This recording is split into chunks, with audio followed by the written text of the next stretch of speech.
이 말씀을 듣고 있는 모든 사람에게 열처녀 같은 천국을 주시옵소서. 주 예수 그리스도의 이름으로 기도리옵나이다. 아멘. 마태복음 15장 1절에서 3절 읽겠습니다. 마태복음 15장 1절에서 3절. 그때에 천국은 마치 등을 들고 횃불을 들고 신랑을 맞으러 나간 열 처녀와 같다 하리니 그 중에 다섯은 미련하고 다섯은 슬기 있는지라.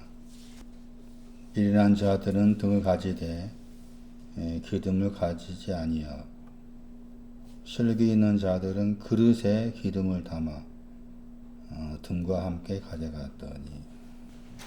우리가 성경을 읽으면서 종종 제 자신도 돌아보면 놓치는 경우가 많은데, 지금 25장 1절 말씀처럼 그때라는 저 단어가 어느 때를 말하는지, 그러니까 이 문맥의 흐름이 중요한 거예요. 그래서 항상 말씀을 볼 때 앞뒤 문맥을 잘 살펴야 돼요. 내가 25장 1절 읽는다면은 25장 1절 앞에 것들, 뒤에 것들, 문맥의 흐름을 잘 살펴야 되는 거예요. 그 흐름을 모르면 이제 잘못된 해석을 하게 될 가능성이 높은 거죠. 그때는 앞에 24장 51절 말씀 관계해가지고 거기에서 슬피 울며 이를 가는 때를 말하죠. 거기서 슬피 울며 이를 가는 때가 없다면은 25장 1절에 그때라는 그 내용이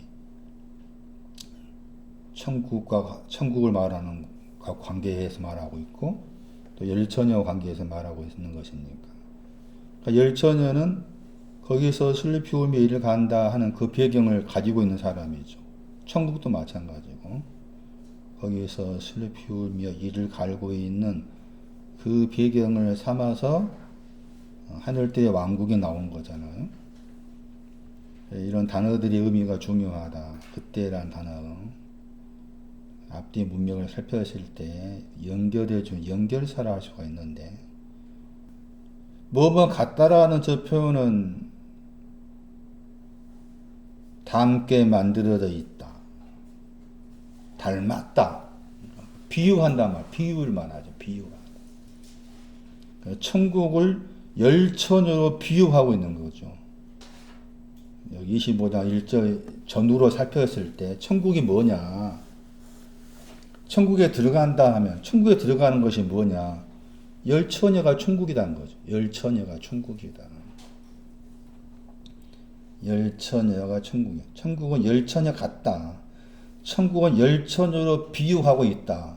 천국은 열처녀를 담고 있다. 그래서 뭐뭐 같다 하는 저 단어가 아가서 1장 9절 말씀에서 내 사랑아 너는 바로의 병거의 준마에 피하였구나 하는 그 히브리어의 헬라어라고 했죠. 거기도 비유죠. 아가서 1장 9절도 비유인 거예요. 마태복음에서 유독스럽게 이 단어가 동사인데 형용사로 사용해서 동사 형용사 사용해가지고 마태복음에 주로 이렇게 뭐뭐 같다라는 그 용어를 많이 씁니다. 또 더군다나 천국과 관계해서 비유적으로 이렇게 말하고 있어요. 여기서 열처녀를 말하지만 다른 데서는 천국은 또 누룩 같다 그런 표현이라든지 그런 비유에 대한 말씀이 많아요. 마태 13장 31절, 마태 13장 33, 마태 13장 44절, 45절.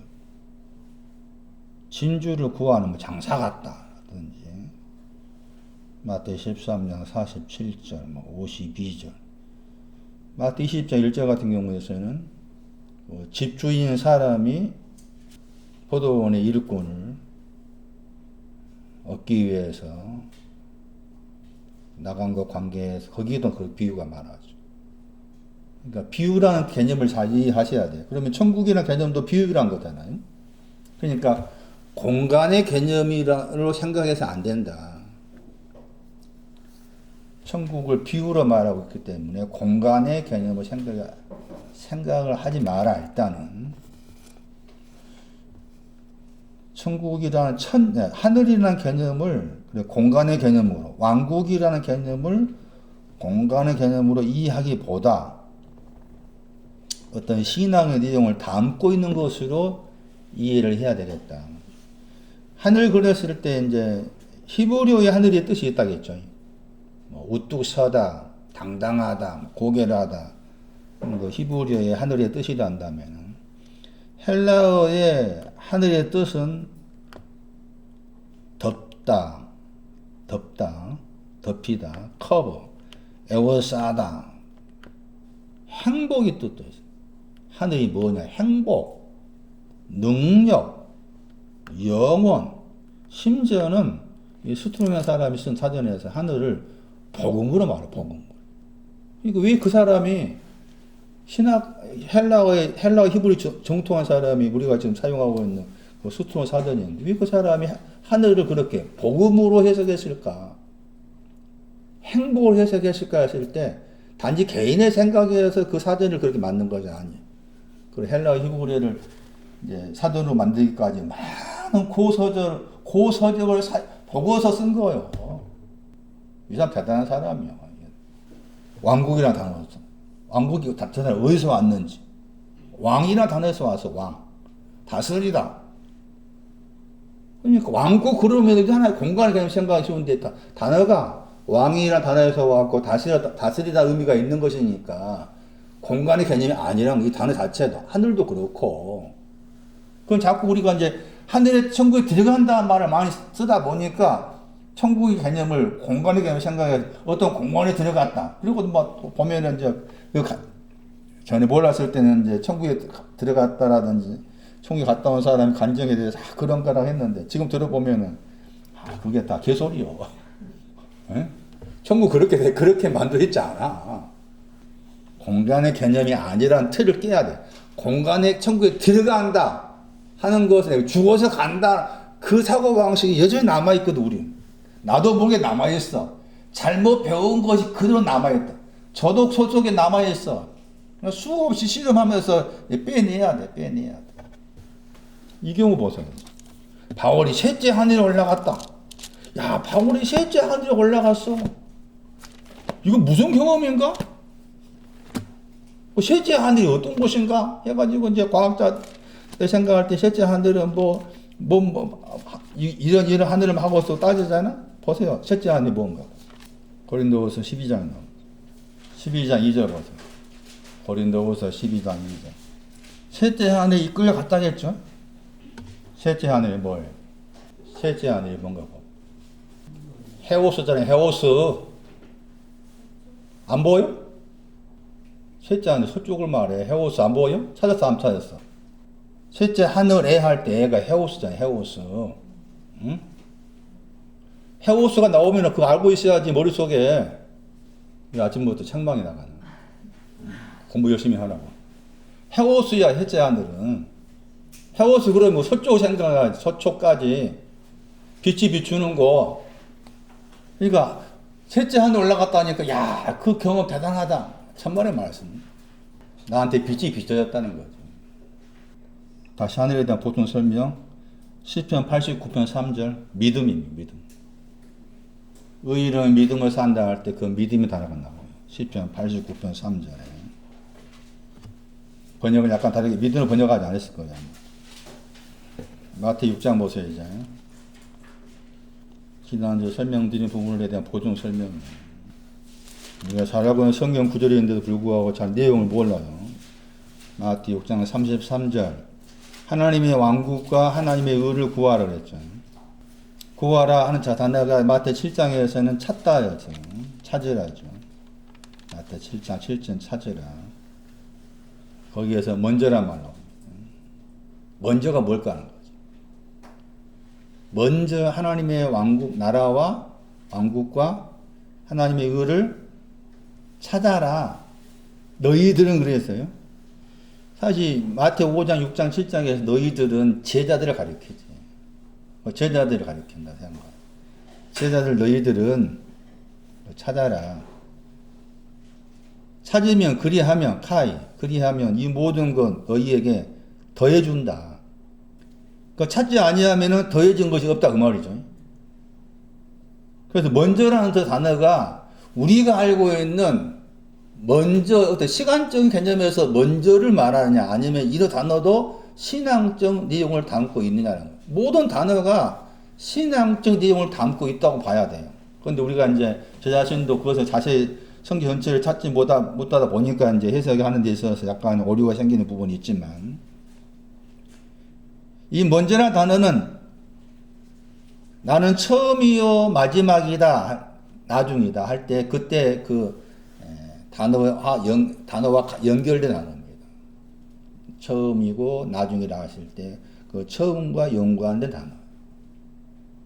그런데 처음이라고 했을 때 처음 나는 처음이요 번역을 나중이다 했나요? 나중이다 했을 때 그 처음이라는 그 단어는 동쪽과 서쪽 둘 다를 포함합니다.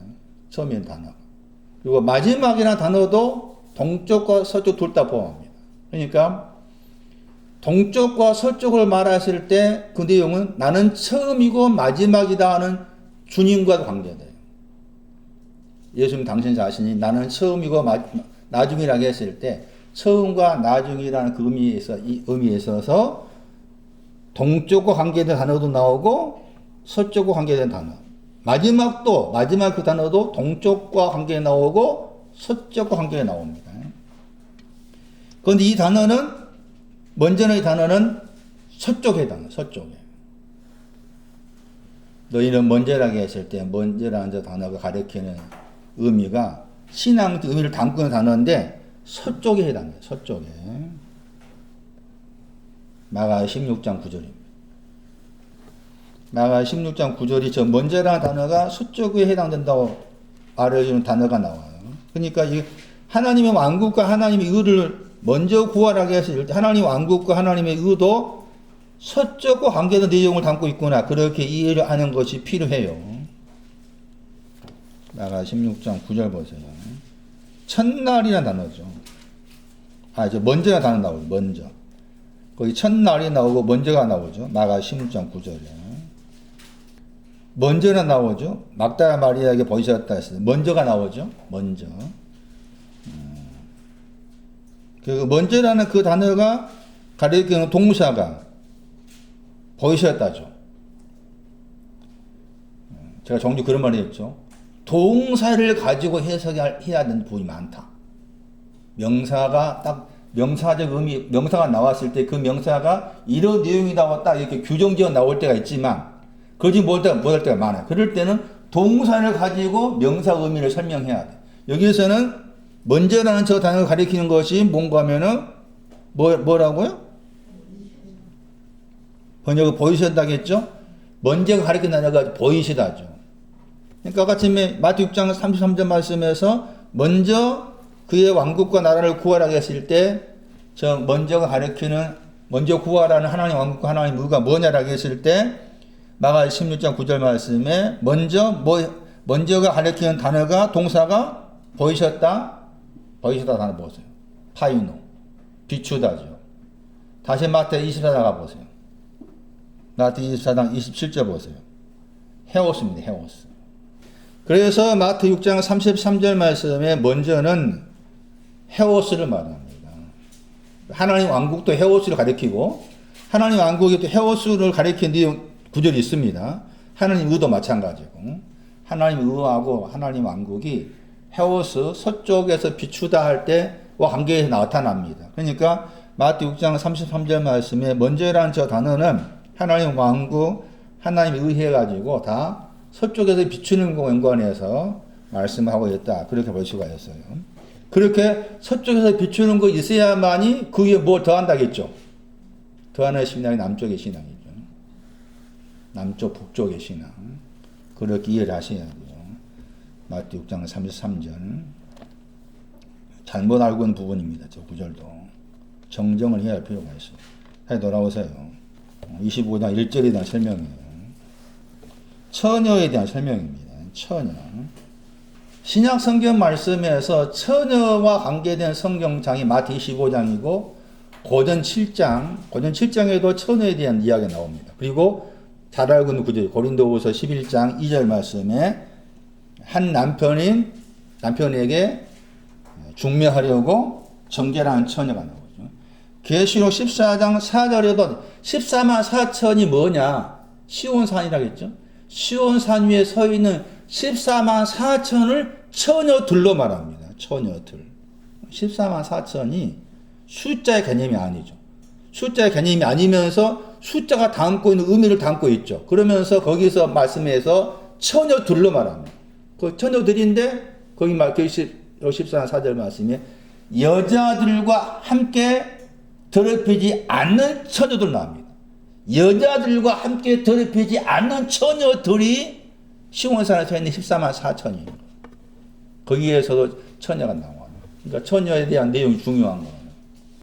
히브리어의 세 단어를 이 헬라어로 옮겼어요.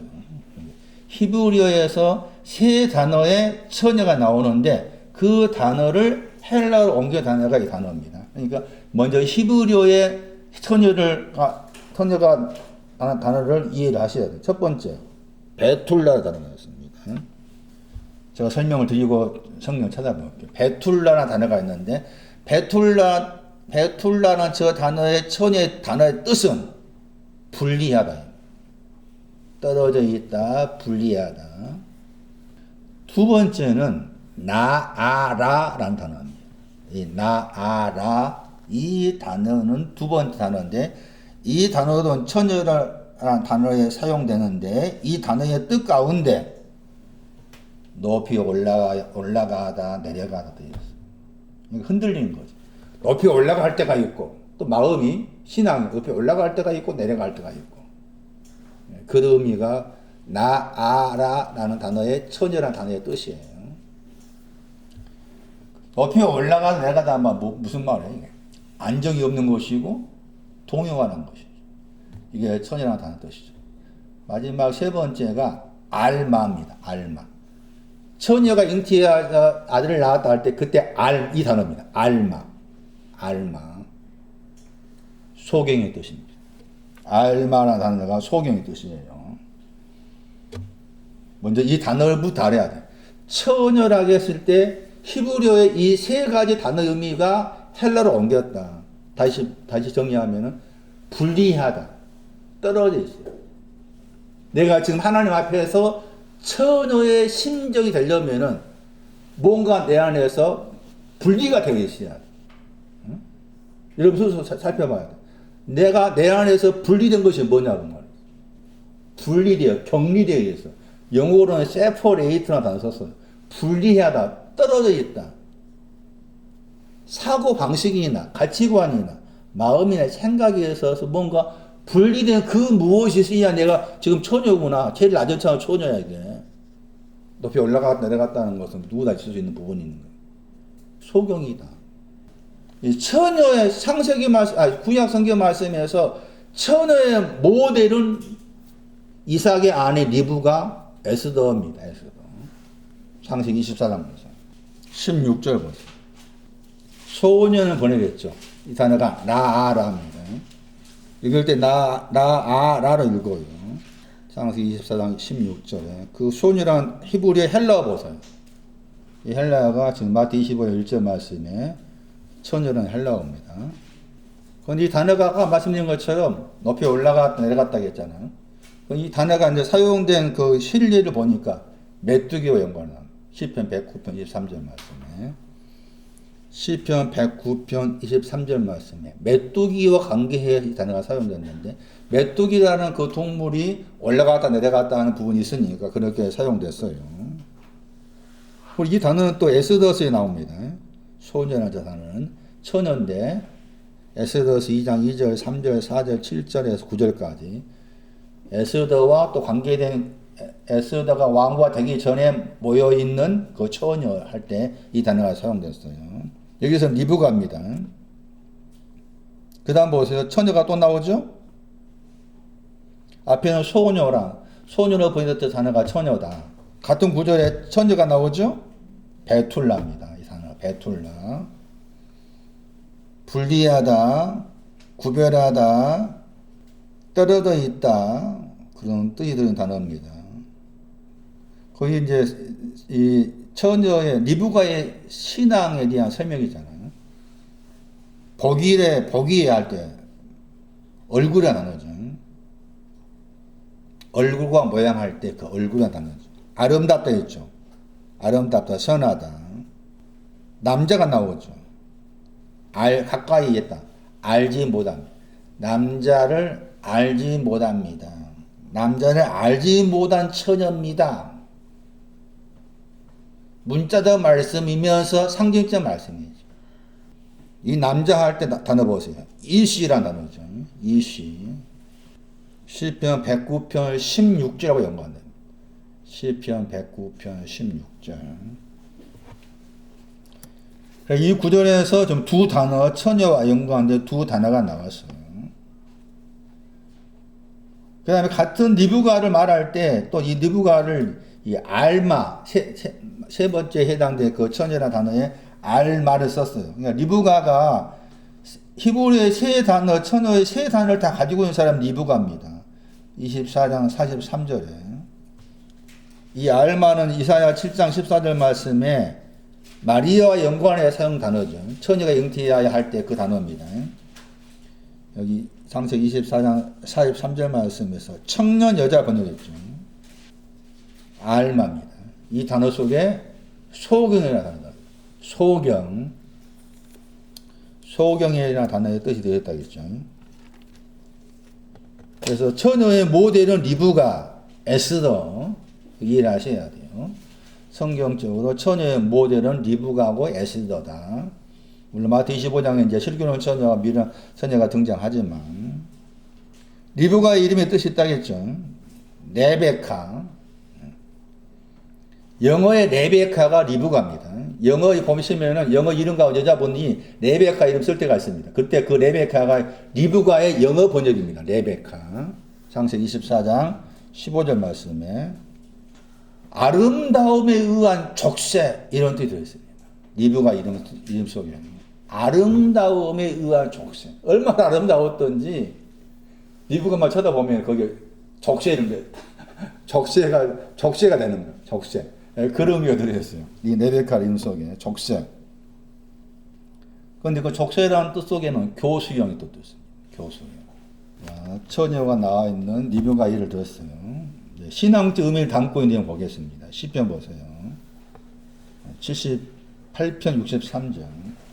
베툴라죠. 처녀는 시편 78편 63절. 혼인 노래가 없다겠죠. 아직 혼인 노래가 없어요. 혼인 노래가 있어야 되는데 그 말이죠. 혼인 노래가 있어야 되는데 혼인 노래가 없습니다. 혼인 노래 번역 단어 보세요. 할 날이죠. 혼인 노래가 없다 그 말은 죽었단 말입니다. 처녀는 처녀인데 죽어 있단 말이죠. 이 혼인 노래라는 저 단어가 이사야 38장 18절에 나오죠. 찬양하다 하잖아요. 할렐루야 할 때 그 단어죠. 할렐루야 할 때 여호와를 찬양한다 할 때 자랑하다 그 단어입니다. 자랑함이 아직 없는 거예요. 처녀가 자랑함이 있어야 되는데 아직 없다 이 개념이에요. 부정적 개념이잖아요. 자랑함이 있어야 되는데 자랑함이 없다. 그러니까 죽어있다. 68편 26절. 여기 처녀는 알마입니다. 알마. 시편 68편 26절에 동녀 번역된 단어가 처녀입니다. 알마. 아까 알마라는 저 단어는 뜻이 무슨 뜻이 있다고 했는가 하면 소경이란 말이었죠. 처녀가 잉태해 아들 낳는다고 했을 때 그때 알마입니다. 마리아와 연관된 처녀 알마. 여기서 처녀는 소고를 치고 있죠. 소고를 치는 처녀입니다. 소고를 친다 했을 때 나중에 소고를 치는 것하고 춤추는 것이 소고를 치다 춤추다가 이렇게 서로 이렇게 같이 나와. 소고를 치다 춤추다 이 표현이 같이 나온 여기서는 지금 소고를 치는 것만 나왔죠. 근데 이제 다른 구절에 의하면 소고를 치다 춤을 추다 나오는데 그게 출애굽 15장이에요. 소고를 치는 신앙이 있습니다. 소고를 치는 신앙 출애굽 15장 20절이에요. 출애굽 15장 20절 소고가 나오죠. 그 다음 같은 구절에 소고를 잡고 그 다음 춤춘다 말이에요. 소고하고 춤추는 거 연결이 나옵니다. 소고를 치다 춤추다 그게 이제 시편 150편 4절에 나오고 시편 150편 4절 말씀에도 소고가 앞에 나오고 뒤에 춤이 나오고 그렇습니다. 여기 출애굽 15장 20절 말씀에도 마찬가지 나와 있죠. 근데 지금 시편 말씀에는 처녀는 어떤 처녀인가 하면 소고를 치는 처녀였죠. 여기 이제 시편 68편은 동사고 동사. 그다음 여기 이제 출애굽 15장 20절은 명사입니다. 그러니까 내용 같은 거죠. 그러면 소고를 치고 춤을 춘다고 했을 때 먼저 소고를 치는 거에 먼저 나오고 춤추는 거에 뒤에 나온다. 그렇게 순서가 나와요. 나중에 살펴볼 사사기에서 11장에 그렇게 나옵니다. 그랬을 때 그 소고를 치는 것이 뭐고 춤추는 것이 뭐냐 했을 때 배경 보세요. 언제 소고를 치고 춤을 추는지. 소고라는 단어가 지금으로 말하면 악기인데 탬버린을 탬버린을 쳤다 생각하시면 돼요. 언제 치는 거예요? 서쪽을 지나가는 겁니다. 15장 19절이죠. 바다 가운데에서 육지로 행했다겠죠. 서쪽을 통과했을 때 거기에서 소고를 치고 춤이 나옵니다. 그러니까 이제 거기 창세기 15년 생각한 다음에 불의 신앙이죠. 햇불의 신앙이 소고가 되고 춤추는 것은 불의 신앙이 되고 그렇게 이해를 해도 틀리지 않습니다. 그래서 시편 68편의 처녀는 소고를 치는 처녀로서 서쪽을 지나가는데 첫 번째 서쪽과를 지나가는 것을 말합니다. 첫 번째 서쪽과를 지나가는 것. 예레미야 말씀 보세요. 예레미야 31장 4절. 처녀에 대한 설명이죠. 그때 처녀는 그랬죠. 베툴라입니다. 떨어져 있다, 분리되다 단어. 처녀는 춤추는 거에 먼저 나오죠. 여기서는. 처녀는 춤추며 춤춘다 하는 단어가 나왔잖아요. 다시 보세요. 에레미야 31장 13절에 처녀는 춤춘다 했잖아요. 그 춤춘다 하는 저 말의 의미는 이미 이 처녀는 뭐하고 있는 사람이에요? 뭐하고 있는 사람이요? 소고 치는 사람이란 거지. 소고를 치는 처녀가 춤을 추는 거죠. 아까 말씀드렸죠? 소고를 치다가 먼저 나오고 춤추는 뒤에 나와. 순서예요, 순서. 바뀌어지면 안 된다는 거죠. 소고를 친 처녀가 이제 춤을 추는 거죠. 그 말이에요, 지금. 예레미야 31장 13절 말씀에. 이제 다른 구절 보세요. 처녀 연관된 구절. 여기 적혀 있는 것처럼 시편 37편 보세요. 22절. 이사야 37장 22절. 시온의 딸이 처녀입니다. 이사야 37장 22절 말씀에서 시온의 딸을 처녀라고 합니다. 시온의 딸이 가지고 있는 신앙이 처녀란 말이에요. 그 시온의 딸의 신앙이 어떤 신앙이냐? 스바냐 3장 14절 말씀에 시온의 딸의 신앙이 나난입니다.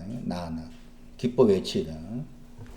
기뻐 외치다의 신앙 가진 사람을 처녀라고 그런다. 여기 말씀에 이사야 23장 4절 처녀들은 생육을 해야 됩니다. 그런데 생육이 아직 모였다 나와 있죠. 처녀들의 신앙은 생육을 해야 되는데 생육이 아직 못한 거예요. 생육하다 단어가 룸입니다. 룸. 아브라마 할 때 거기에 들어있는 단어입니다. 그 외에 이스라엘을 가리켜서도 처녀라고 그러죠. 시온의 딸도 처녀고 이스라엘을 가리켜서도 처녀다 그런 구절이 있습니다. 그런 구절을 일단 참고하셔야 됩니다. 다시 돌아오세요. 마태 25장 1절. 고린도후서 11장 이전은 제가 숙제를 내줄게요. 정결한 처녀라고 했는데 정결한 처녀의 신앙은 내용이 무엇인지 여러분 스스로 공부를 해보세요.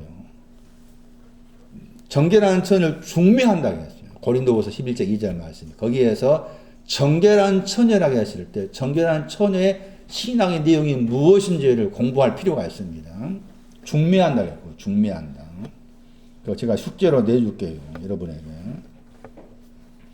다시 마태 25장 1절이에요. 왜 마태는 열 처녀라 했을까? 다섯 처녀 하지 않고 열 처녀가 천국이란 거잖아요. 그러니까 미련한, 줄이면 이제 뒤에 미련한 처녀 더하기 슬기로운 처녀가 천국이란 거예요. 그러니까 반드시 내가 천국이 되려면은 미련한 처녀가 먼저 돼야 되고, 그 다음에 슬기로운 처녀가 돼야 되죠. 근데 왜, 열 처녀를 썼을까? 숫자로서 10이라는 숫자를 썼을까? 했을 때, 10이라는 숫자는 나누어지죠. 5 더하기 5로 나누어지잖아요. 10이라는 숫자는 5 더하기 5가 이제 10이라는 숫자가 된 거죠. 구성이. 미련한 처녀 5하고, 슬기로운 처녀 5이었으니까. 그런데 불구하고 왜 10이라는 숫자를 썼을까라고 했을 때, 이 10이라는 숫자는 손가락에서 왔어요. 10이라는 숫자하고 손가락하고 연결되어 있습니다. 손가락이라는 그 단어 찾아가 보시면 그 손가락이 10이라는 숫자에서 왔다라고 그렇게 써져 있어요. 그래서 10이라는 숫자는 손가락과 연관된다. 손가락의 숫자를 10으로 이렇게 묘사했다. 이렇게 생각을 하셔야 됩니다. 여기서 또 중요한 것이 10이라는 숫자가 손가락과 연결되어 있는 숫자구나. 그렇게 먼저 이해를 하시면서 동시에 손가락과 연관된 두 사람을 생각하셔야 됩니다. 손가락과 연관 두 사람. 누굽니까? 신약성경 말씀에서 손가락과 연관된 두 사람이 나옵니다. 첫 번째 사람 누굽니까? 왜 도마는 내 손가락을 주님의 손에 못자국을 넣어봐야만 믿는다 말했을까? 도마의 손가락, 그러니까 이 손가락이 아니에요. 손가락 그러면은 복수로 사용돼야 될까? 단수로 사용돼야 될까? 응? 우리 개념을 생각한다면. 우리가 이제 복수해야 되잖아. 근데 요한 20절 말씀, 도마의 손가락은 단수야. 그 왜 도마는 자신의 손가락을 주님의 손에 못자국, 자신의 손을 주님의 옆구리에 넣어봐야만 믿겠다. 왜 그 말을 했을까? 왜 손가락하고 손이란 말 일단 제껴놓고 왜 손가락이란 말을 가지고 왔을까? 나는 미련한 처녀란 거지. 도마의 손가락. 나는 미련한 처녀입니다. 미련한 처녀는 내가 정확히 압니다. 그 이 미련함을 없애는 것이 주님의 손의 못자국 아닙니까? 내가 그래 저 손가락 못자국 봐야만 내가 내 미련한 처녀임을 아니까 처녀의 미련함이 없어진 것을 알겠습니다. 그럼 또 한 가지 누가 16절 가보면은 부자가 말하기를 나사라 손가락을 말해. 나사라 손가락에 물을 찍어서 내 혀를 서늘하게 해주세요. 나사라 보내어서 나사라 손가락 끝을 말해. 그 나사라 손가락은 뭘까? 왜 부자가 나사라 손가락 끝이란 말을 일단 제껴놓고 왜 나사로의 손가락을 말했을까? 그럼 나사라 손가락하고 그 다음에 도마의 손가락하고 차이가 있는 것까? 했을 때 나사로의 손가락은 슬기로운 자입니다. 그 다음 누가 11장 20절인가 말씀에 의하면은 거기에 하나님의 손가락이 나옵니다. 하나님의 손가락. 번역을 손으로 번역해요. 손가락이. 하나님의 손가락이 나와요. 하나님의 손가락 언급하면서 그 다음에 누가 11장 21절 말씀에서 강한 자가 나오고 보다 더 강한 자가 나옵니다. 거기에서 하나님의 손가락은 보다 더 강한 자를 언급합니다. 그래서 숫자 10과 연관한 것이 손가락이다. 손가락 관계된 신앙 사건의 도마의 손가락, 나사의 손가락이 중요한 의미를 가지고 있다. 하나님의 손가락도 있고 또 다니엘서 같은 말씀에서 뭡니까? 손가락 나타나가 썼다고 했잖아요. 그래서 숫자 10과 관계해서 손가락을 생각해야 되고 다른 구절 말씀에서 이 10이라는 숫자는 지금 미련한 처녀, 슬기로운 처녀를 담고 있는 그런 개념으로 이해를 하셔야 되죠. 그리고 숫자 10과 관계해서 계시록 말씀에서 10뿔이란 말이에요. 10뿔이란 말 여러 차례 나와요.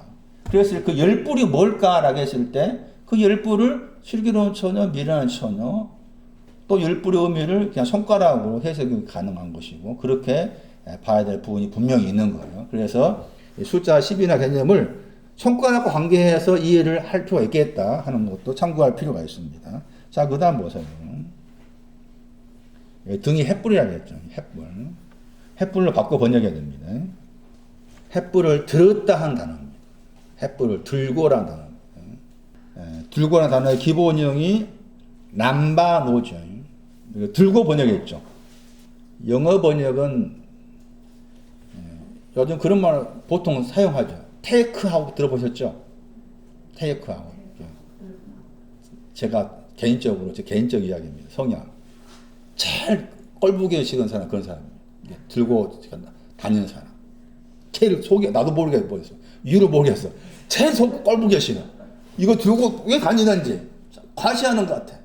그 꼴불견. 제 개인적 성향이에요. 꼴불견. 이 남바노 단어가 테이크가 있어. 들고 번역했죠. 붙잡다지. 붙잡다. 두 가지 뜻이 두 가지 뜻. 이 단어를 이해하시려면 두 가지 뜻을 이해하셔야 돼.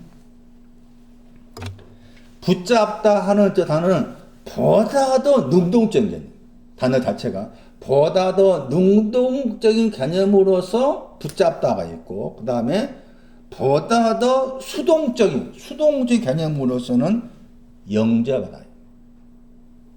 영접하다. 그러니까 붙잡다 뜻으로 번역하기도 하고 영접하다 그렇게 번역되는 단어다. 여기에서는 지금 번역한 사람이 그 차이를 알고 번역했는지 모르겠지만은 횃불을 붙잡았다. 물론 거기에서 이제 수동태가 아니고 능동태이기 때문에 붙잡았다 그렇게 번역할 수 있는 가능성이 영접하다 보다 더 높아요. 그런데 이제 25장 16절 보시면은 25장 16절 말씀에 5달란트를 받았다고 했을 때도 같은 단어죠. 5달란트를 받았다고 했을 때 같은 단어인데 거기에서 영어 번역이 영접하다죠. 영어 번역이 영접하다죠. 같은 단어인데 영접하다, 붙잡다 이렇게 두 가지 의미로 해석될 수 있는 단어다. 이렇게 이해를 하셔야 되고, 그 다음에 이제 횃불을 이제 붙잡았어요. 수동적인 의미로 말하면 횃불을 영접했다고 하는 거죠. 횃불을 영접했어요 했을 때 이 단어가 횃불을 영접하다, 횃불을 붙잡았다고 했으니까 하다 보니까 일본적 생각했을 때 미란 처녀와 횃불의 의미는 슬기로운 처녀도 미란 처녀도 둘 다 이제 공통적으로 가지고 있는 게 횃불이잖아요. 미련한 처녀도 가지고 있고 슬기로운 처녀도 가지고 있다는 것인데, 그러다 보니까 붙잡았다 보니까 그냥 본인 스스로 미련한 처녀도 슬기로운 처녀도 본인 스스로 횃불을 붙잡은 것으로 오해를 할 수가 있잖아요. 이 단어는 그런 의미가 아닙니다. 그래서 마태 7장 이 단어가 나오면은, 이 남바노라는 이 단어가 나오면은 마태 7장 가서 살펴야 됩니다. 마태 7장 7절 8절을 봐야 됩니다. 마태 7장 7절 8절 보세요. 8절을 봐요. 8절. 구하는 이마다 그랬죠. 마태 7장 8절이에요. 구하는 이마다 뭐 한다고 했어요? 저 단어입니다. 구하는 이마다 얻을 것이요. 그런데 거기 왜냐하면 단어가 있습니다. 7장 8절에. 왜냐하면. 그러니까 앞에 7장 7절을 다시 풀어놓은 것이 마태 7장 8절이에요. 그러니까 마태 7장 7절 보시면은 구하라 그랬죠.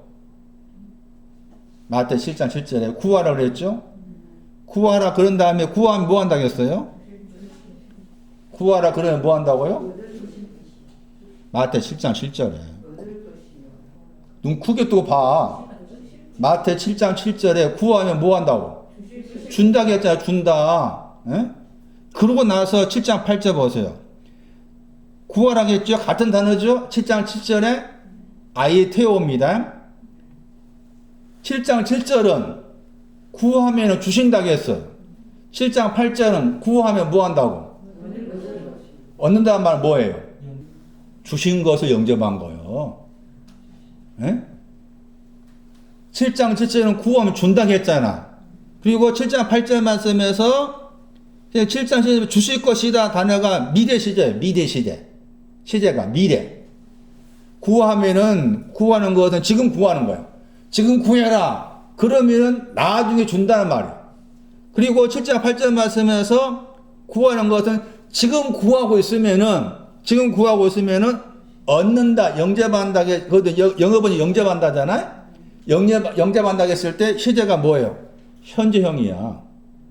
그러니까 이 얻는다, 영접하다, 저기 횃불을 붙잡은다 했을 때, 횃불을 붙잡았다 했을 때, 횃불을 붙잡은 배경이 뭐예요? 뭐였다는 거예요? 미련한 처녀가, 슬기로운 처녀 포함해서 미련한 처녀가 횃불을 붙잡고 있어. 횃불을 붙잡았다 했을 때, 횃불을 붙잡게 된 배경이 뭐였다 그 말이요? 구했다 그 말이요.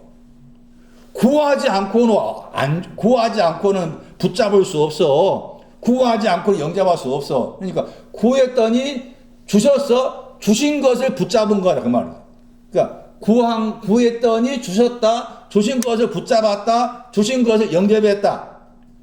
줬다는 말을 빼버린다면 구했다 그 말이죠. 횃불을 주세요라고 구했더니 주신 것을 붙잡은 거요. 그런데 이 단어가 구하다는 단어가 우리가 가는 개념으로서 구한다 개념이 아니고 물어보다도 생각. 물어보다, 질문하다, 물어봐라. 히브리어로 이게 샤알입니다. 샤알.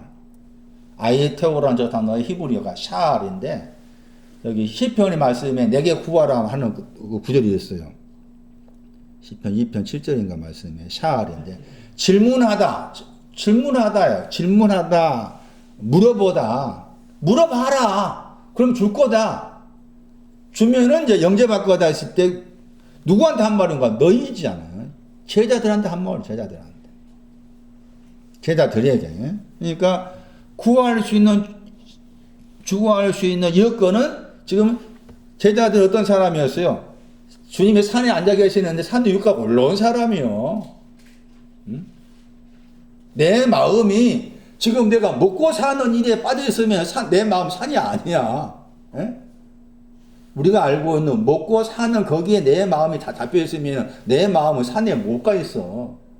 근데 먹고 살아야 되잖아. 돈 벌어야 되잖아. 돈을 벌고 있으면서 내 마음이 올라가야 돼. 이게 처녀야. 분리가 돼야 돼. 돈 버는 거하고 내 마음이 주를 향한 나하고 내 마음에서 생각에서 갈라져 있어야 되는데 내 나의 삶 자체, 신앙의 삶 자체가 제일 밑바닥에 있으면 갈라지지를 않아. 갈라지지 않잖아. 영향을 받는 거 그대로. 그렇죠? 돈 버는 일에 또 돈 버는 일과 연관된 모든 것이 자연히 생각이나 마음이 다 잡혀버려. 그런데 거기에서 내 마음이 이제 신앙이 자라갈수록 분리되는 거예요. 일을 하고 있으면서도 주님을 내가 바라볼 수 있는 마음이 생길 수가 있는 자체가 내 마음과 생각에 자꾸 뭔가 이렇게 떨어져 나가는 분리됨이 있으니까 그러는 거라. 난이가 축복해서 앞에서 돈 받는 일을 하고 있으면서도 주를 내가 바라보고 찬양할 수 있어야 돼. 그게 내 안에서 분리가 돼야 돼. 그러니까 이게 베툴라나 처녀나 다른 뜻이라 이게 분리된다 개념 자체가. 그러니까 삶으로 가져왔을 때 내가 운전하고 있으면서도 내 몸은 생각 운전하고 있지만은 내 마음 깊은 곳에서는 자꾸 분리되어서 주님을 바라보고 주의 도움을 구할 수 있는 그런 마음이 돼야 한다 그 말이지. 그게 안 돼 있으니 안 돼 있다 하면 그렇게 해달라 해야 되지. 차적으로 이런 분리되게 해주세요. 내가 너무 돈 버는 일에 돈을 벌어야 먹고 살아야 되는데 여기에 빠져 있다 보니까 내 마음과 생각이 거기만 빠져가지고 당신의 말씀이나 다른 것에 대해서 이렇게 벌 수 있는 여유가 안 생깁니다. 그럼 좀 이거 좀 내 마음과 생각에 좀 떼어내 주세요. 이렇게 갈라지게 해주세요. 분리되게 해주세요. 떨어지게 해주세요. 그거 필요한 거예요. 그래서 또 자꾸 주님께서 간섭하시고 도움을 주시기 시작하시면은 내 안에서 불되는 거야. 내가 일을 하고 있으면서도 내 안에서 주님을 바라보고 주의 말씀을 상고하고 묵상할 수가 있어요. 제가 일주일에 아내가 있는 경주에 가요. 가서 그 일을, 청소하는 일을 도와줘. 청소도 해보도 않는 청소를 해. 그럼 청소하는 시간, 4시간 청소한다 했는다면 4시간 청소하는 시간 동안에 내 몸 동안 청소를 그전에 해보지도 않는 일 하고 있어. 내 속은 아니야. 내 속은 계속 말씀이 돌아가. 새벽 2시에, 거기 가서 새벽 2시인가 일어나. 12시 일어나가지고 묵상한 말씀이 계속 속에 돌아가고 있어.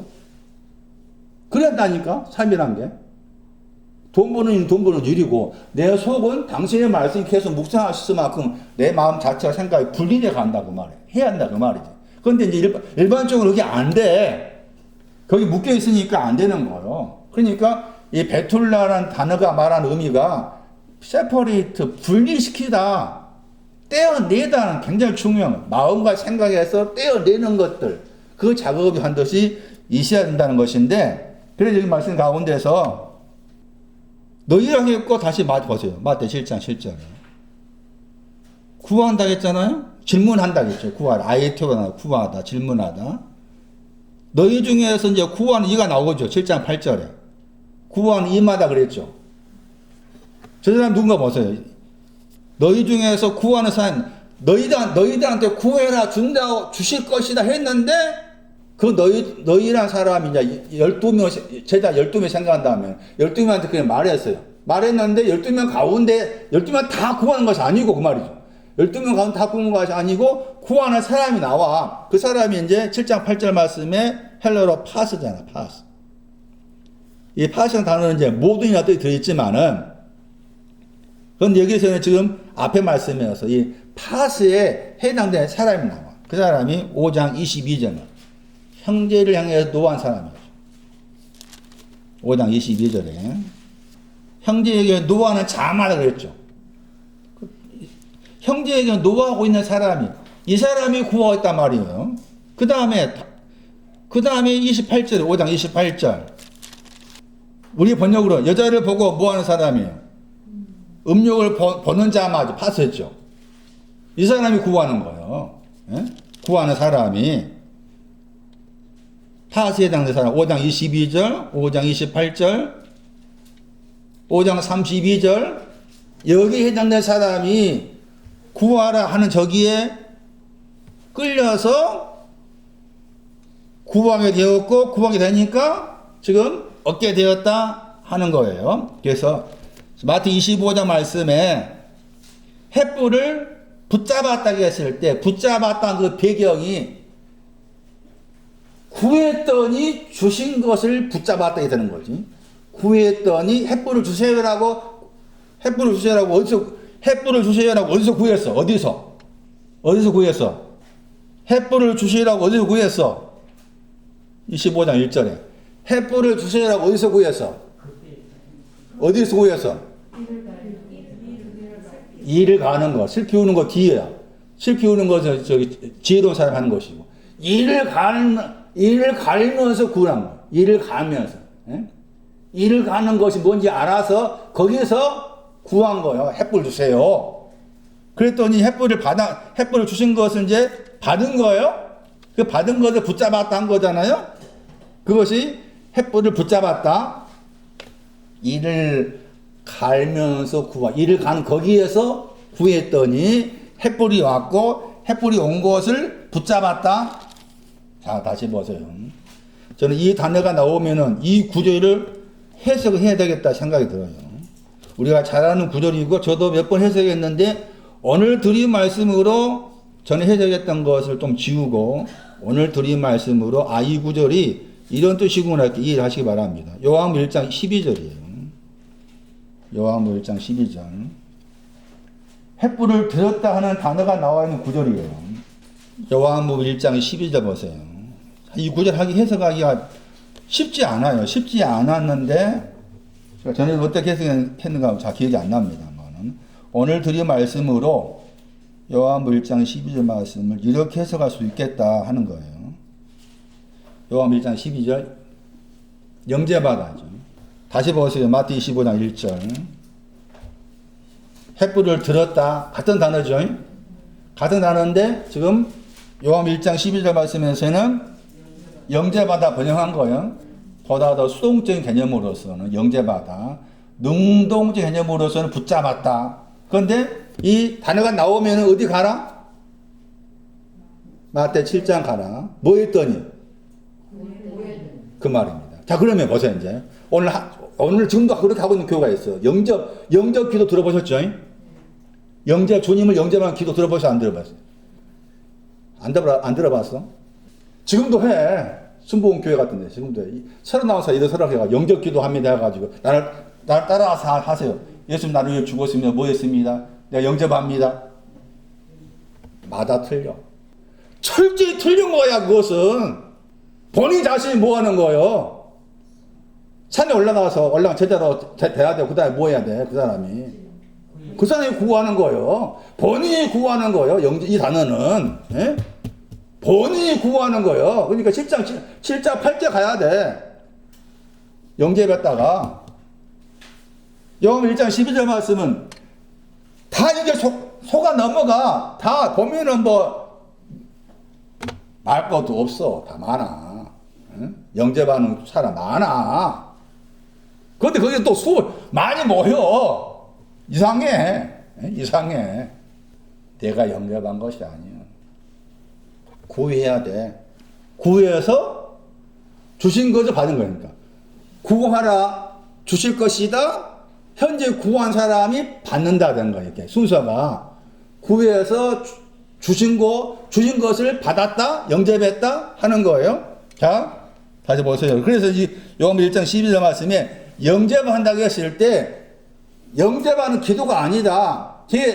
목회자가 영접하는 내용을 따라 했던 영접했다가 아니다. 그래서 지금도 수없이 하고 있다. 전혀 잘못된 거다. 그런 의미가 전혀 아니다. 아이테오, 구호해라, 물어라. 물으면 주실 거다. 묻는 자가 누구냐? 형제한테 노하는 자가 물었어. 예? 마음에 가늠한 사람이 물었어. 물었더니 남바노 영접할 것이다. 이를 갈면서 물었더니 횃불을 주워가지고 붙잡았다. 여기도 그런 의미인 거지. 그런 의미. 그러니까 영접하는 그 기도는 잘못됐다. 아무리 영접해서 나는 그렇게 했다 할지라도 그것은 영접한 것이 아니다. 다시 보세요. 3일째 복수입니다. 1장 12절 보세요. 누구라고? 누가 영접했다고? 영접한 자들이 누구냐고. P3가 3일째 복수란 말이잖아. 에? 1장 12절이야. 그들이 그를 영접했단 말이죠. 영접했다 단어 보세요. 하미나. 3일째 복수잖아. 그러니까 그리란 말이 있잖아. 아우토. 그들이 그를 영접했어. 예? 누가 영접했다고? 그들이 그를 영접해서 누가 영접했다고? 그들. 자, 그럼 그들은 누구냐는 거지. 1장 7절. 요한복음 1장 7절. 누구요? 모든 사람이잖아. 모든 사람이 믿었다. 믿었다 알아봐봐. 3일째 복수잖아. 예? 모든 사람이 믿었어. 모든 사람이 믿었다. 요한복음 1장 12절에 대한 새로운 것보다 재해서 그들이 그를 영접했다. 그들이 누구냐? 1장 7절 말씀에 모든 사람이 그들이다. 모든 사람이 그들이고 그들이 자기를 인하여 말은 세례 요한을 인해서 믿게 되었다. 여기까지 이해돼요? 그들이 믿게 되었다. 모든 사람이 그들이란 말이죠. 모든 사람이 믿었다. 자기를 인해서 아마 빼버리고 생각한다면. 자, 모든 사람이 믿었어. 그럼 다시 생각해야 돼. 모든 사람이 그들이요. 이해돼요? 여기까지? 모든 사람이 그들이고 그들이 믿었어. 자, 그리고 다시 모든 사람이 누굴까? 믿었다고 했을 때 믿은 것이 뭘까? 다시 1장 12절 말씀에 그 이름 안으로 믿었다고 했어요. 1장 12절에 그 이름 안으로 믿었어 했을 때 그 이름이 뭘까? 믿었다 했잖아요. 1장 12절에 1장 12절에 믿었다. 1장 7절에 모든 사람 믿었다. 같은 내용이에요. 같은 내용. 여기까지 알겠어요? 그 다음에 1장 7절 말씀에 모든 사람이 믿었어. 근데 믿었다고 해서 그 앞에 말씀에 요한이 뭘 증거해서 빛에 대해 증거해서 요한이 빛에 대해서 증거하니까 요한을 통해서 모든 사람이 믿었어. 믿었다고 했어요. 뭘 믿었단 말이요? 빛을 믿었단 말이죠. 그 다음에 1장 12절 말씀에 그의 이름은 뭐예요? 빛을 말하지. 그의 이름 안으로, 빛 안으로, 그 이름이 빛이야. 그의 이름이 빛. 자, 여기까지 이해되셨어요? 자, 그 다음에 모든 사람 누구냐 그 말이죠. 모든 사람이 빛을 믿었다 그 말이죠. 믿었다가 빛이잖아요. 모든 사람이 빛을 믿었어. 모든 사람 누굴까? 1장 5절. 어둠에 있는 사람. 어둠에 있는 사람. 어둠을 아는 사람. 어둠을 아는 사람. 그리고 빛을 말할 때 빛을 믿었다고 했을 때 1장 5절에 빛이 뭐 한다고? 뭐 하고 있어요? 빛이 뭐 한다고? 어둠 안에다가 비쳤어요. 모든 사람은 어둠 가운데 있는데 어둠 가운데 있는 모든 사람 안에다가 빛을 비춰주니까 그 빛이 비춰진 것을 믿었어. 그것이 영접한 거예요. 비추다 봐봐. 빛을 비춘 신앙이 뭐예요? 손나니 서쪽이 말이에요. 서쪽. 그 다음에 빛하고 비추다는 두 단어가 나와 있는 단어가 예언이야. 예언. 예언이라 헬라어 단어 따라가고 보면은 앞에 더하기 빛 더하기 비추다의 합성어가 예언이야. 예언. 응? 그러면 헬라어로 말하면 예언이 뭐냐? 앞에다가 정동사 앞에다가 빛을 비추는 것이 예언이에요. 그게 예언이에요. 예언. 응? 상인이가 이번 시험에 합격할 것입니다. 예언이 아니에요. 그것은. 그 절대 예언이 아니에요. 저도 그걸 믿었어.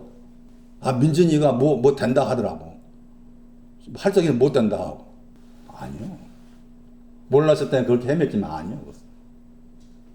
그 예언이 아니에요. 성경 말은 예언이 아니에요. 나중에 예언에 대해서는 설명할 때 또 나올 거예요.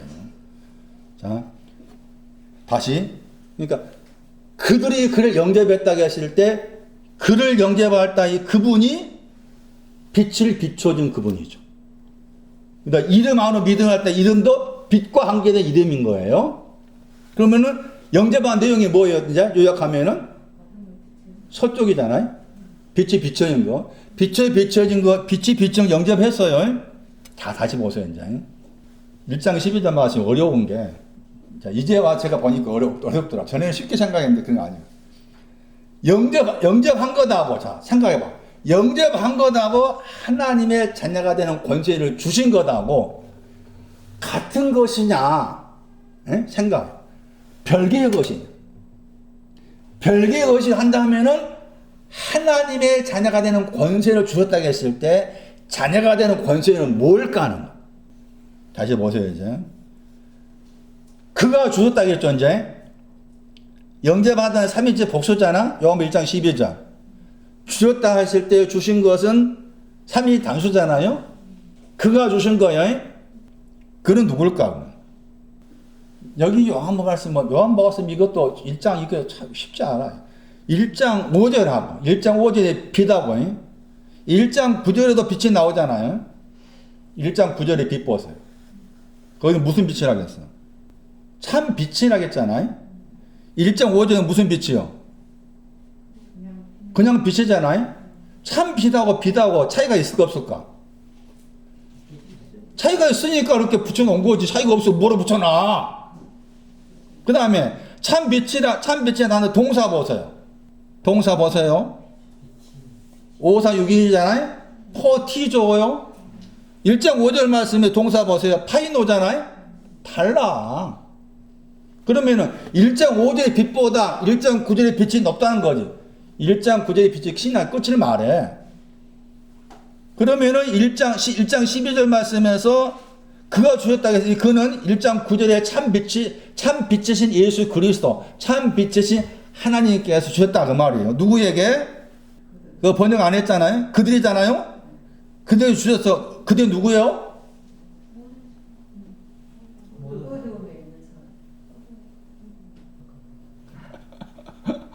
그들이 누구요?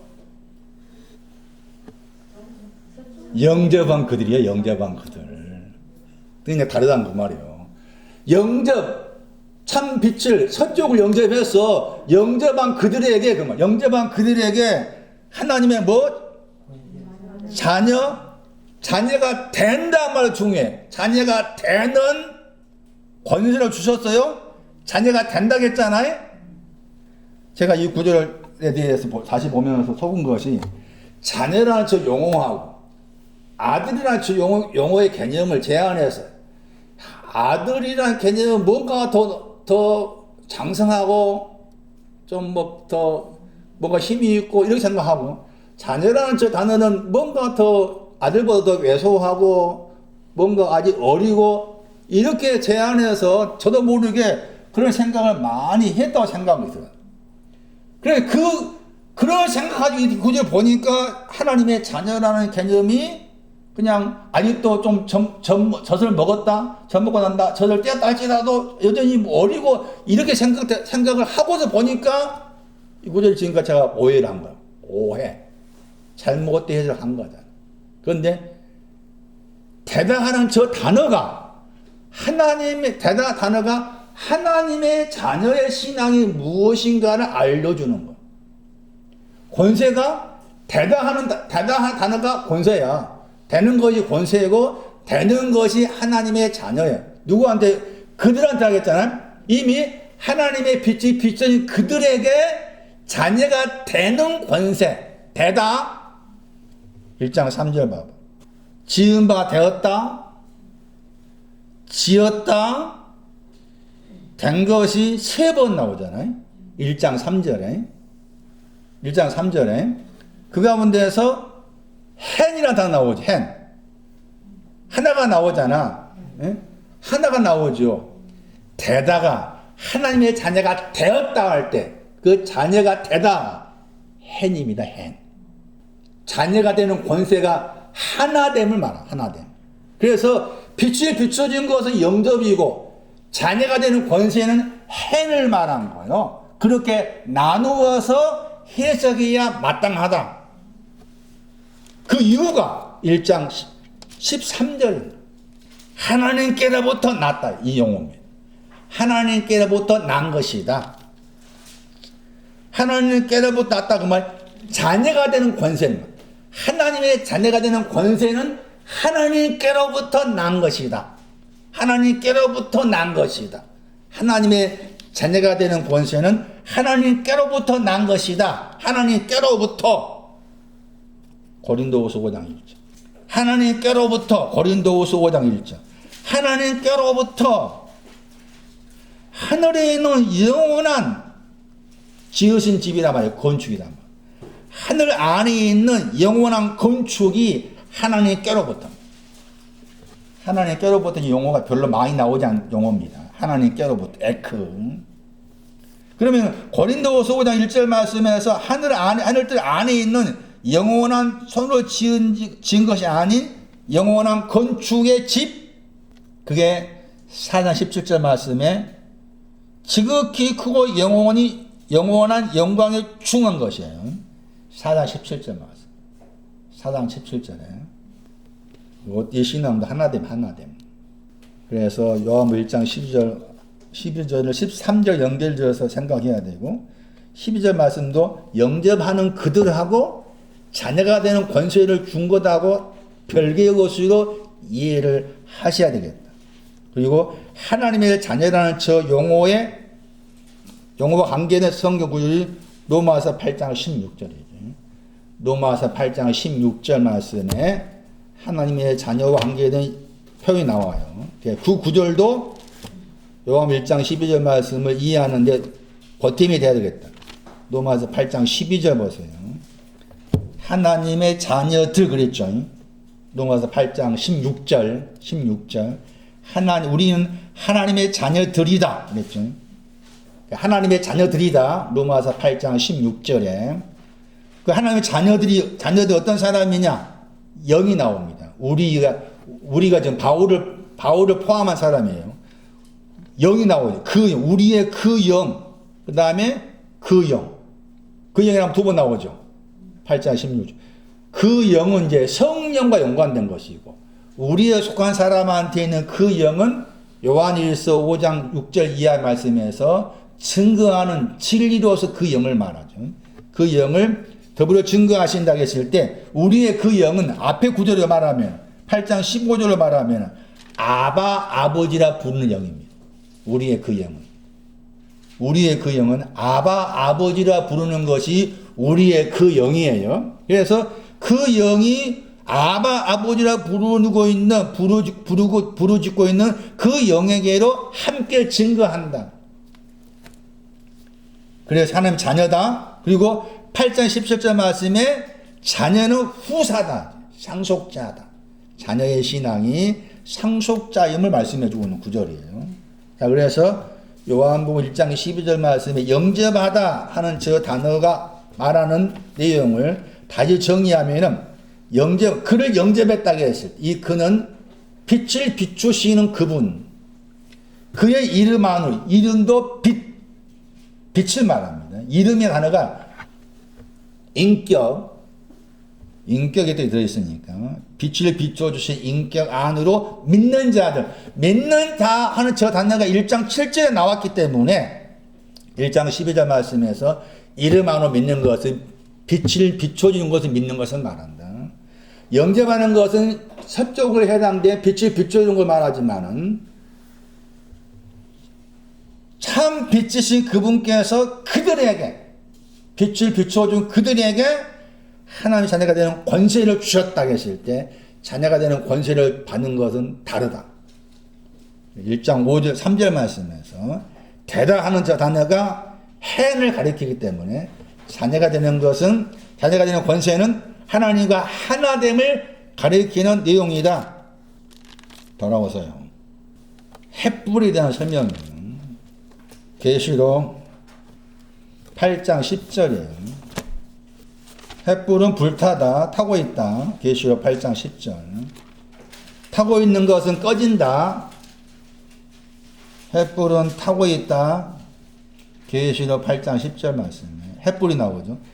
횃불 이렇게 번역된 것이 더 합당하다. 등 번역했는데 횃불로 바꿔 번역해라. 횃불이 타고 있다. 이 타는 것은 꺼지게 되어 있다. 큰 별의 신앙은 헤오스를 말합니다. 크다 할 때 크다가 헤오스예요. 서쪽 헤오스를 말해요. 문자의 말씀이 아니에요. 거기에도 별이 떠있단 말이. 횃불이 타고 있다. 제가 설명드렸었죠. 타는 것하고 비추는 것과 다르다겠죠. 타는 것은 횃불과 속하고 빛을 비추는 것은 빛과 불과 관계된 것이었고 그 구별이 필요하다 말씀드렸어요. 그 다음에 횃불과 관계가 중요한 구절 사도행 20장이에요. 사도행 20장 보세요. 20장 8절입니다. 사도행 20장 8절 등불이 횃불이에요. 다락 안에 있습니다. 횃불은 다락방과 연관됩니다. 횃불은 다락방과 연관됩니다. 다락방 안에 횃불이 있어요. 그런데 그 횃불의 신앙은 깊이 졸았다고 했죠. 깊이 조는 것 이기지 못해요. 깊이 조는 것은 뭐예요? 창세기 15장에서 서쪽에서 뒤쪽 갑니다. 앞에가 아니고. 깊이 조는 것 이기지 못하죠. 그래서 죽었죠. 떨어져서 그 표현이 나옵니다. 횃불의 신앙의 한계를 말합니다. 횃불의 신앙이 필요하지만 미련한 처녀의 횃불이 필요하지만 횃불의 신앙의 한계가 뭐냐를 설명하고 있는 장이 사도행 20장 8절이다. 그리고 횃불은 다락방과 연관된다. 다락방. 자, 다시 다락방 그러면은 어디 가야 돼? 120명 어디에 모였어? 120명이 다락방에 올라갔다 했어. 다락방에 가려면 뭐가 필요해? 뭐가 필요해? 횃불이 있어야 돼. 응? 그 다락방 올라가서 다락방 올라가려면 횃불이 필요해. 이 말씀처럼 횃불이 필요해. 횃불. 다락방 관계된 사건 사도행전 1장에 나오고 사도행전 9장에서 또 다락방 관계된 사건이 나옵니다. 사도행전 9장에서 9장 37절 39절. 이 다락방에 대한 설명이 필요합니다. 다락방이 나왔기 때문에. 다락방 안에 지금 횃불이 있다겠죠. 그러니까 다락방은 횃불이 필요하다는 거예요. 횃불이 필요하다. 사도행전 1장 13절 말씀에서 나가의 다락방이나 그 말의 개념은 물론 문자적으로 다락방이면서 동시에 거기 모인 120명은 이미 횃불을 가진 사람. 횃불을 가진 사람이에요. 그런데 이 다락방이라고 했을 때 다락방이 횃불과 관계, 횃불이 필요함을 말씀하면서 동시에 이 다락방은 같은 사도행전 20장 9절 말씀에 다락방 번역했잖아요. 다락방 번역했어요. 그럼 다락방 그러니까 다락방이 이제 보통 다락방 그러면은 1층 집을 지어놓고 1층 집 위에다가 있는 다락방이 생각하죠. 그렇게 생각하잖아요. 다락방이 있는 집 그러면 1층 집이 있고 1층 집에 계단을 올라가서 또 하나의 조그만 지붕이 있는 곳으로 만들어진 곳 생각하잖아요. 이 단어 자체가 3층을 말합니다. 3층. 다 의미가 있어. 거기에 이제 무슨 말 나와? 20장 9절에. 3층이라는 말 나오잖아요. 사도행전 20장 9절 말씀에 누라 말 빼버리면, 누라 말이 아래란 말이니까 빼버리면 3층이라는 말 나오잖아. 3층이라는 말이 나온 배경이, 다락방이 3층이란 말이야. 이해돼요? 그러니까 사도행전 1장 3절에서, 사도행전 1장 13절 말씀인가 해서 120명이 마가 다락방에 모였다 해서 마가 다락방 몇 층이라고? 3층에 모였어.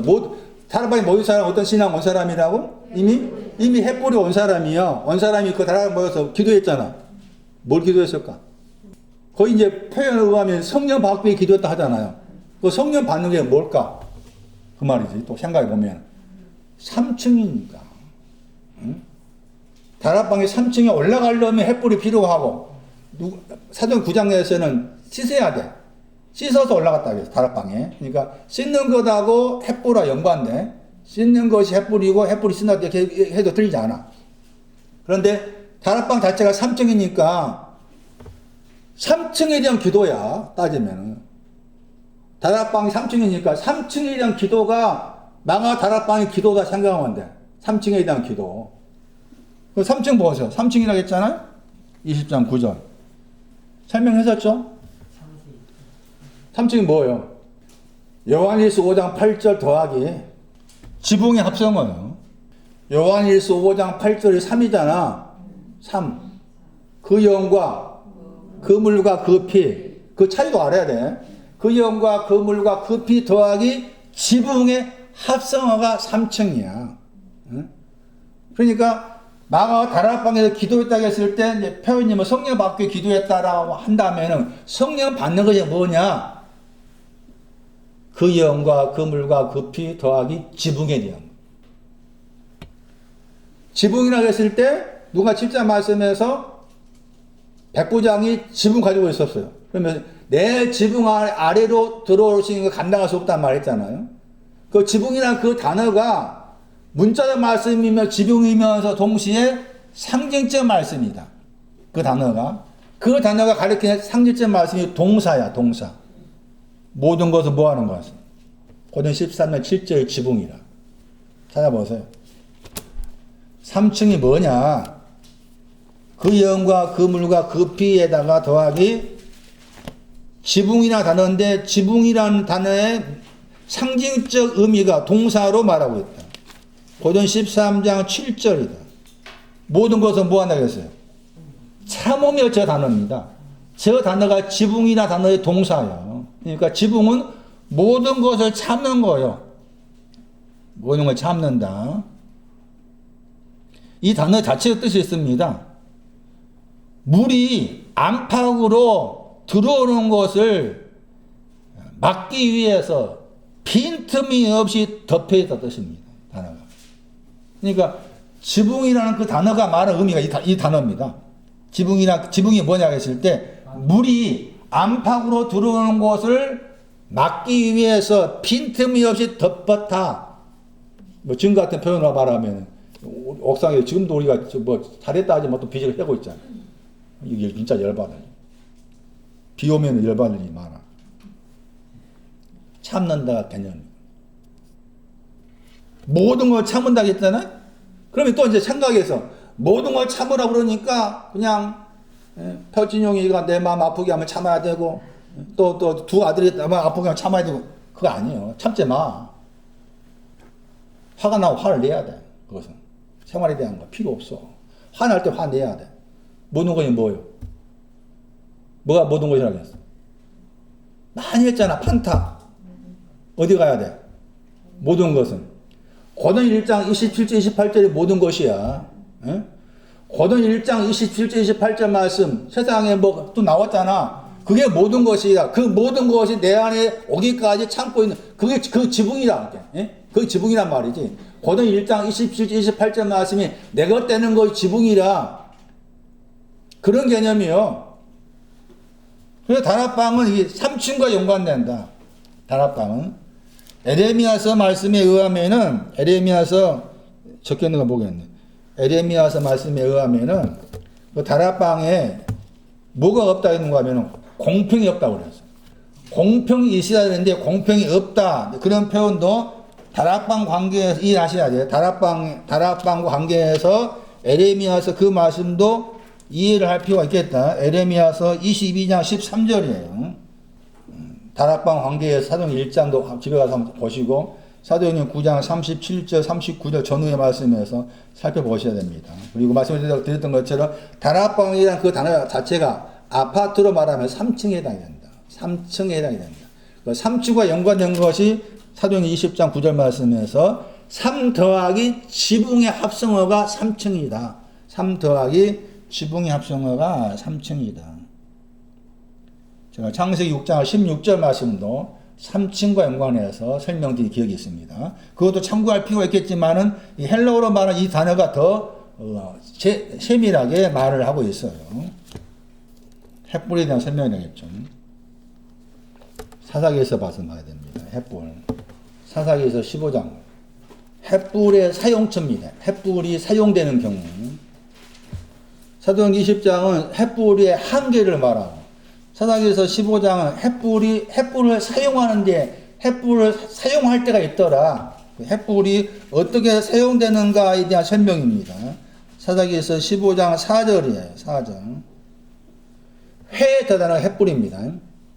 사사기에서 15장 4절에 회라는 단어가 횃불이고 그 다음에 거기 히브리 저 단어가 헬라어와 같은 횃불입니다. 그리고 저 단어가 창세기 15장 17절에 나왔던 단어입니다. 창세기 15장 17절에 같이 나왔어요. 횃불. 횃불이 사용되는 예를 말합니다. 횃불이 뭘 때 사용되는가 하면은 삼손과 관계 나온 말이죠. 여우가 나옵니다. 여우가 300이 있는데 300의 여우의 꼬리입니다. 300 여우의 꼬리에다가 이 횃불을 두었다겠죠. 그러면 300 이제 쉽게 이해 돕기 위해서 설명한다면 300마리의 여우가 있는데 그 300마리 여우의 꼬리에다가 이 횃불을 놓은 거예요. 뭐 하기 위해서요? 뭐 하기 위해서 300마리 여우의 꼬리에다가 횃불을 놓았을까? 거기에다가 횃불만 놓았으면 안 돼. 그 다음에 말씀 나오죠. 뭐가 나와요? 횃불 안에 불이 나오죠. 거기 5절 말씀에 횃불 안입니다. 횃불 안에다가 불을 켜야 됩니다. 그러니까 횃불은 불을 켜기 위해서 먼저 횃불이 필요한 거죠. 이해되세요? 어디에다가 300 몇 마리? 중요해.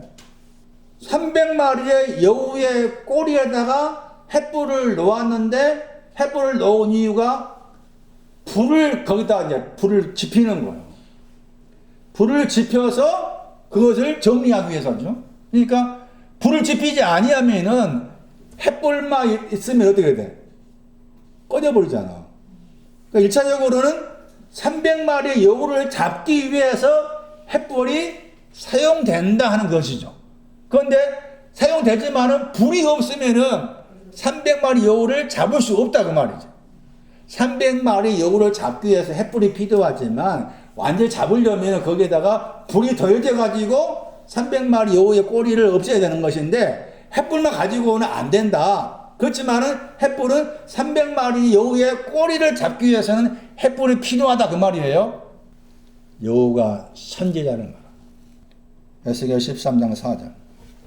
이스라엘아 너희 선지자들은 어디에 있는 여우라겠어요? 항무지에 있는 뭐 같다겠어요? 여우입니다. 선지자입니다. 선지자. 여우의 상징이 있는 여우는 선지자를 상징해. 그건 선지자인데 이스라엘에 속한 선지자예요. 이스라엘에 속한 선지자인데 있는 곳이 어디예요? 황무지에 있다겠죠. 바로 앞구절 보세요. 어떤 선지자예요? 우매하다겠죠. 우매한 선지자가 여우입니다. 여우. 우매한 선지자가 여우입니다. 그 우매한 선지자가 여우라고 했을 때 좀 해석이 필요합니다. 마음에서 나는 데도 2절 말씀. 마음에서 나는 데 예언했다고 했어요. 예언하는 것이 마음에서 나오는 것이 있고 그 다음에 또 뭐예요? 3절에 2절은 우매한 어리석은 선지자는 미련한 선지자는 마음에서 나오는 것을 예언하고 그 다음에는 3절에는 자기의 뭘 따라서 영을 쫓아 자기의 영을 쫓아서 예언을 합니다. 마음에서 나오는 것을 예언을 하고 말씀에 대해서 예언을 하고 영에서 나오는 것으로 예언을 하는데 그 사람 우매한 선지자 그러고 이 선지자를 여우라고. 근데 마음에서 나온다고 해서 영에서 나온다고 했을 때 본 것이 없이 그랬죠. 3절 말씀. 본 것이 없이 영을 뒤쫓아서 3절 말씀 예언하다 단어가 걸어가다. 영을 뒤쫓아서 걸어가는 우매한 선지자들. 이게 좀 표현이 어렵습니다. 마음과 영을 이해하시려면 집에 가서 공부해 보세요. 이사야서 57장 15절을 봐야 돼요. 이사야서 57장 15절 가면은 마음과 영이 어떠해야 되는, 어떤 마음과 영이 필요한가 하는 것을 거기에 설명해 주고 있는데 이 우매한 선지자들은 그 마음과 영이 필요한 이사야 57장 15절이 없는 것이고 또 본 것이 없어. 본 것이 없는데 말씀을 전해. 예언한다 말을 또 말씀을 전한다 바꿔 성장했어. 말씀을 전해. 말씀을 가르치고 그래. 본 것이 없는데 말씀 가르치고 그래. 그 우매해. 우매한 신앙 위치가 있습니다. 구원의 반석이 없어. 영광의 보좌가 없어. 신명기 32장 15절. 에레미야 14장 21절 말씀이 우매하다고 했을 때 우매한 신앙에 대해 설명한 중요한 구절이에요. 이 사람 선지자인데 그 선지자가 여우라, 여우. 자, 그런데 이사야서 말씀에 의하면 이사야서 가봐야 돼. 여우 선지자 관계에서 여우를 선지자라고 했을 때 이사야 말씀도 이해하셔야 돼. 이사야 9장 14절. 거짓말 가르치는 선지자겠죠. 거기에. 자, 여우가 선지자라겠죠. 여우가 선지자라겠죠. 사사기에서 세보자 말씀에 300 여우라겠잖아요. 300 여우의 꼬리에다가 햇불을 놓고 거기다가 불을 지펴서 300 여우의 꼬리를 없앤다 그 말이잖아요. 그런데 에레미야 말씀, 에스겔서 말씀에 의하면 여우는 우매한 선지자를 가리킨다. 그런데 이제 이사야 9장은 꼬리가 뭐냐? 여우의 꼬리가 뭐냐를 설명한 9장. 꼬리가 뭐라고 그랬어요? 거짓말 가르치는 선지자. 그러니까 좀 정리하면은 300 여우는 거짓말을 가르치는 선지자는 거예요.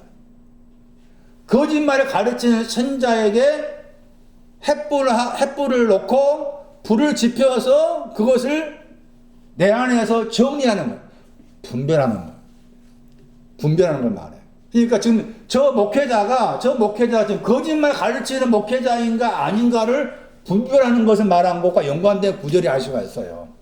꼬리가 뭐라 나왔다고? 신명기에서 말씀 보면은 그 말 나오잖아. 신명기에서 28장 13절 말씀. 머리가 되고 뭐 꼬리가 되는 말 그 말 나오죠. 네, 그 말 나와요. 신명기 28장 13절 말씀 그대로 가져와.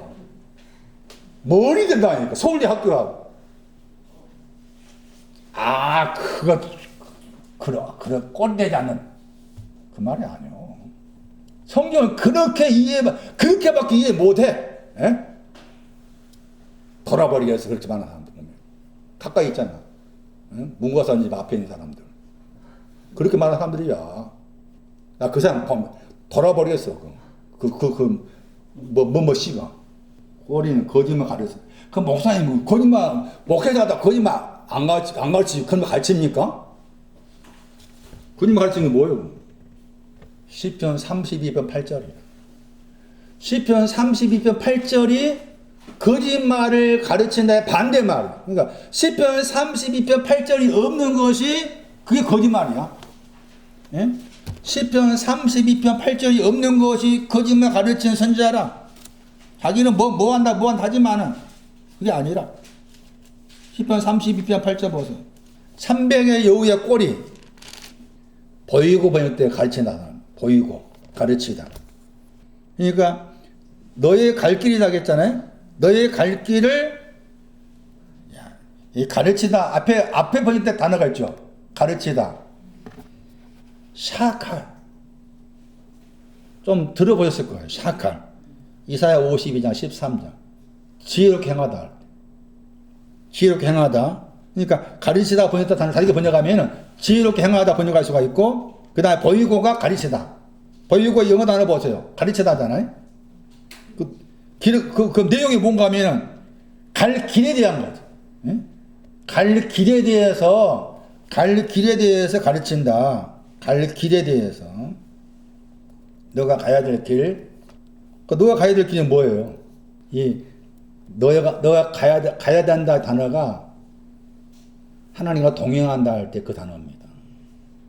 창세기 5장 22절, 창세기 6장 9절입니다. 하나님과 동행한다 할 때 그 단어입니다. 단어가. 그러니까 하나님과 동행하는 길을 말합니다. 하나님과 동행하는 신앙에 대해서 말하지 않으면은 그게 다 거짓된 가르침에 거짓 선지에 속한다. 그렇게 이해를 하셔야 됩니다. 자, 돌아오셔가지고. 그런데 왜, 사사기 15장입니다. 이거 하고 마칠게요. 오늘 말씀드릴 분량이니까. 여우에 대해서는 아가서 1장 15절 나와. 아가서 1장 15절 말씀에 여우 그랬죠. 뭐라고 그랬어요? 그랬잖아. 포도원을 헐고 있는 무슨 여우? 작은 여우라 해서. 포도를 헐고 있는 작은, 왜 포도를 헐어? 어떤 포도는 어떻게 꽃이 피었다. 꽃이 종기야, 종기. 종기의 신앙을 헐어버리는 작은 여우를 잡아라 했어. 아가서 2장 15절에. 근데 그 여우가 지금 선지자라겠죠? 이스라엘 소속 선지자야. 우매한 선지자라. 응? 아가서 2장도 살펴봐야 되겠죠. 그런데 다시 사사기 15장에 와가지고 왜 삼손은 여우가 좀 상징적이죠? 문자적 말씀이면 상징적이잖아. 상징적이란 말이 무슨 말이야? 왜 여우가 상징적이야? 아가서 말씀에 작은 여우 잡으라고 했잖아. 포도원이 뭐요? 이스라엘 집. 포도원이 뭐요? 나난, 루아가 포도원이야. 근데 거기에 종교의 신앙이 왔는데 헐어버려. 또 잡으라. 그 여우가 선지자니까. 선지자 여우야, 선지자가. 응? 가르치는 사람. 그런데 왜 300여우를 말했을까 하는 거야, 제 말은 지금. 왜 300여우, 200마리도 아니고, 왜 400마리도 아니고, 왜 300이라는 영어를 썼을까? 여우가 상징적이었으니까, 이스라엘 선지자, 어리석은 선지자가 여우였는데, 왜 그걸 300이라고 했을까? 300여우. 에녹의 신화 연관. 에녹이 얼마 또 동행했어요, 하나님과? 그 신앙을 말합니다. 그러니까 여우는 여기서 300의 여우는 뭔가 하면은 300년 동안 에녹이 동행하는 신앙에 대해서 잘못 가르치는 거. 잘못 알고 있는 거. 그렇게 이해하셔야죠. 300이라는 의미가 그런 의미입니다. 그리고 300 그랬을 때 100 보세요. 100이라는 단어 보세요. 느헤미야 3장 1절 말씀. 한매야 망대할 때 그 한매야 할 때 매야입니다. 100. 상징적 봐야 돼. 여우가 상징적인 거 상징적이라면 이 300도 300 상징적이라. 100은 100배. 100배의 열매에 속하고 3은 그 영과 그 물과 그 피에 속하고 그렇게 일을 하셔도 틀리지 않는 거예요. 그래서 300년 동안 동행한 그 관계에서도 300 여우와 관계에서 그렇게 이해할 수가 있겠다. 그래서 다시 돌아오셔가지고 창세기 5장 말씀에서 창세기 5장은 제가 다음 주에 더 자세하게 설명드리고 오늘 대략 말씀드릴게요. 창세기 5장 22절 말씀에 300년을 동행했다 그랬죠. 창세기 5장 22절 말씀에 300년을 동행했어요. 그리고 24절 말씀에 에녹이 하나님과 동행했다 그랬죠. 동행한 것이 앞에 22절 말씀은 언제 동안? 그러니까 이 말씀도 그냥 문자적으로 이해를 하려고 그래요. 저는 개인적으로 문자적 말씀을 이해하고 싶지 않아요. 300년 동안 동행했단 말이 문자적 말씀으로 그렇게 오랫동안 살았는가? 저는 오랫동안 살고 싶지 않아. 지금도 마찬가지. 지금 나이를 그렇게 말했다면은 자꾸 살기 어려워. 예? 또 뭐가 그렇게 오랫동안 살아? 살 필요가 없어. 오랫동안. 그런데 저는 문자적 말씀을 뛰어넘어서 상징적 말씀이에요. 자, 1년 2년 할 때 연이 뭐라고 그랬어요? 그걸 생각하세요. 1년 2년 할 때 그 연이 뭘 가리키는가를 이해하셔야만이 300년 동안 동행했다가 뭔가 알 수가 있는 거예요. 연을 이해 못하면은 300년 동안 동행한 것 우리가 생각할 그냥 숫자에 300년이 돼. 그 말이 아니요. 왜냐하면 300년이 문자적으로 300년이 난다면은 동행했다 하는 저 단어를 신약성경 말씀 가운데 사용했는데 믿는 사람만 사용했어. 동행했단 말이. 그러면은 안 되지. 300년 또 동행했단 말을 썼으면은. 예를 들어 봐봐. 동행했다 했을 때 그 헬라 단어 보세요. 헬라 단어가 나오잖아요. 22절하고 24절 말씀에 저는 여기 70인역 신학자들이 이 단어를 이 헬라어로 썼는 것에 대해서 약간의 의구심이 있지만은 이 단어를 70인 신학자들이 이 헬라어로 이 단어 썼어. 이것을 그대로 또 히브리서 저자가 또 쓴 거야. 히브리서 저자는 이 70인역의 번역을 알고 있는 사람이었어. 알고 있어가지고 히브리서 말씀에서 이 단어 쓴 거예요. 히브리서 11장 5절, 히브리 11장 6절에 동행했다 하는 단어를 헬라어로 써놓은 거예요. 그런데 저 단어가 로마서 12장 2절에 나와. 이 단어 동사지만 로마서 12장은 형용사가 돼. 거기에 보시면은 로마서 12장 2절 말씀에 온전하시고 기쁘시고 선하신 뜻이 무엇인지 분별하만 나오죠. 로마서 12장 2절 말씀. 그리고 로마서 12장 1절 말씀에 너희 몸을 하나님이 기뻐하시는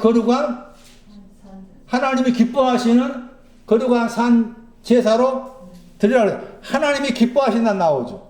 하나님 기뻐하시다. 로마서 12장 2절 말씀에 온전하시고 기뻐하시고 선하신 뜻이 무엇인지 분간하겠거든. 거기에 기뻐하시고요. 300년 동안 동행했다 하는 300년과 관계해서 기뻐하시다 사용된 거야. 그러니까 300년에 대한 개념은 우리가 알고 숫자의 개념이 아니란 거지. 그 아닌 걸 알기 위해서 1년이나 할 때 이 연이라는 히브리어가 뭘 말하는지 먼저 이해를 해야만이 알 수가 있더라. 연이 뭐라고 그랬어? 집에 가서 공부해보세요. 찾아보세요. 많은 뜻이 있습니다. 그 가운데 여기에서는 반복하다. 300을 반복하는 거예요. 3하고 100을 계속해서 반복하는 것이 동행하는 거예요. 그 영과 그 물과 그 피하고 100배의 열매를 반복하고 있는 것이 하나님을 기뻐하는 것이고 하나님과 동행하는 거예요. 다음 시간에 계속하겠습니다.